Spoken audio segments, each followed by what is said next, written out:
You've got a motion down for the February sitting of Tynwald on a champion for older people and the lonely.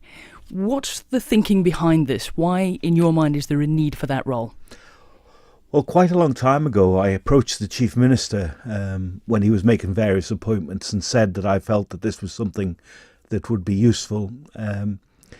Clearly, there's a larger demographic of older people on the island.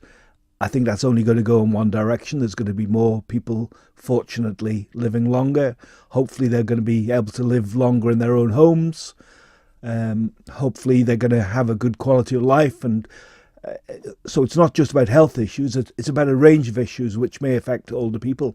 And I just think that somebody to work with government rather than against government, and with the third sector, who have such an important part to play here, would be something which would be very worthwhile. We've seen a development in the last period of time of a number of champions for various different areas of government activity, for young people, for diversity, for the armed forces. And I believe that somebody to represent the interests of older people and those who are lonely, who very often we in our day-to-day work come across. You can spend an hour with somebody and it can make a big difference to them. And I know we've got a number of third sector organisations who are doing a great job, but I just think that somebody to promote those interests would be well worthwhile. Now, it could be argued that there are a fair few members of the House of Keys and Tynwald, and you would be included in that number, who champion the rights and the well-being of old people anyway. So is there really a need for a dedicated role? I believe so. That's been one of the government's lines that they came back at me, that they welcomed my interest and that of others, and felt that that wasn't necessary because there were already members raise issues from time to time. I think it's more important than that. Given the demographic where there are more and more people living longer, thank goodness, I think that there are going to be a number of complicated and important questions facing government in the time ahead. The response I've received also from government was that they felt that somebody within the Department of Health and Social Care was the appropriate person to lead on their behalf. And my response to that is that I believe the question is much broader than just health and social care. Whilst there are a number of areas of health and social care which I've not been happy about in terms of the way they've potentially affected older people, and that started, for example, with the consultation on the prescription charges, which would have left, if they'd been carried through, would have left our older people the worst off in the British Isles. Then we've had the incontinence pads issue in the nursing homes. We've had the Meals on Wheels issue. So there are a number of health and social care issues. And so I think that makes it even more important that it shouldn't be somebody within that particular department. And the person who was tasked with it resigned, and it then fell to the minister, who's now moved on, to be that person. And I just think it should be someone independent of the Department of Health and Social Care, not somebody who's got an axe to grind with government necessarily, but somebody who can cooperate with government, with the third sector, and put forward the needs of these people. Now, this issue of a champion for older people has been raised a couple of times in the House of Keys. Rob Callister's asked a couple of questions, and the Chief Minister on both occasions has said he doesn't feel there's a need for the role at the present time. In bringing forward this motion now, do you think that mood might have changed, or is this to force the hand of the Chief Minister and the Council of Ministers? Well, I hope the mood might have changed. I've no idea, really. I've not spoken to the Chief Minister since we had an exchange of correspondence where he indicated he didn't feel the role was necessary at that time. We've now had a change of Minister of Health and Social Care.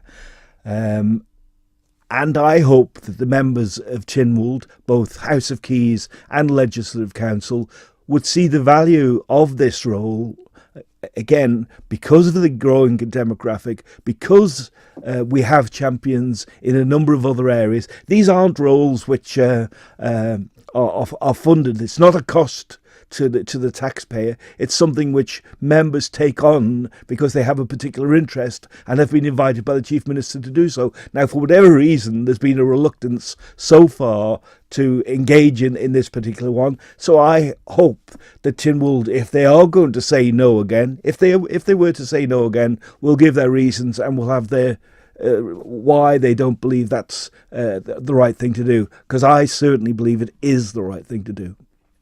Now, the wording of the motion could be said to be fairly interesting, because a champion for older people, you can define an age, you can say who is older within a particular age bracket, but it's and the lonely. Now, that's very subjective. How would you look to define loneliness?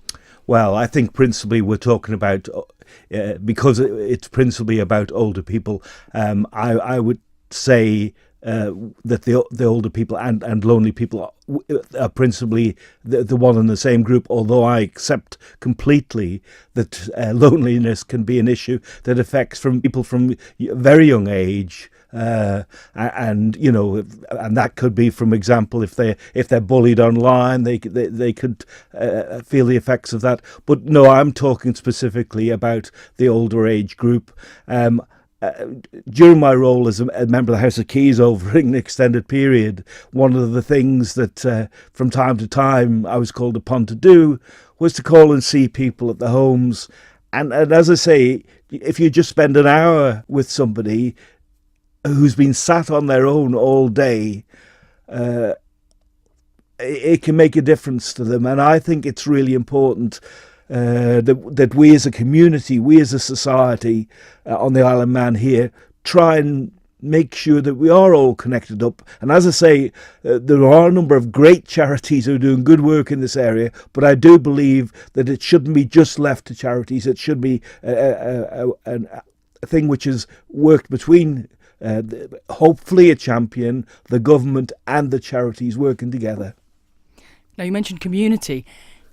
Does the community as a whole, I'm not talking specifically about third sector organisations and charities that look out for people who might be vulnerable or might be isolated, the community as a whole in the Isle of Man, over your time in politics, has its attitude towards the elderly and society changed? I think the community sadly has changed a little bit, certainly in the more urban areas, where because people are constantly on the go, very often they go to work, come back, go to their houses, and there isn't the same bond that once there was in certain areas in my former constituency, for example. I would like to see that improved. And I know that in rural areas that community spirit is still very much alive. And I know how busy everybody is, but I think it's a sign of a good society. It's a sign of a caring society when you care for those who've gone before us, who've perhaps struggled through difficulties, and then they're coming to their latter years and they need support, and for them to be left alone for any period of time, I think whatever we can do to try and avoid that, to try and have human contact with them, is obviously the right thing to do. There's been a lot of emphasis on the older generation, but there does seem to be an acknowledgement that the younger generation, when they get to the same age, are probably going to be worse off than the current older generation is. Is there enough emphasis there? I mean, do you need some sort of champion for the squeezed middle, as they're called? Well, I think the point you make is absolutely correct, but I think what we've got the advantage of time to put in place whatever measures we can to make sure that the young people today, when they do come to retirement, there'll have to be schemes put in place to assist them, whether they're workplace pensions, whatever they are. There'll need to be things to assist them, because otherwise we hear dire warnings about funds running out and all that kind of thing. So we need, as a matter of priority, to put in place schemes to assist those who are young presently and who are going to want to have the similar kind of retirement that those people today are enjoying.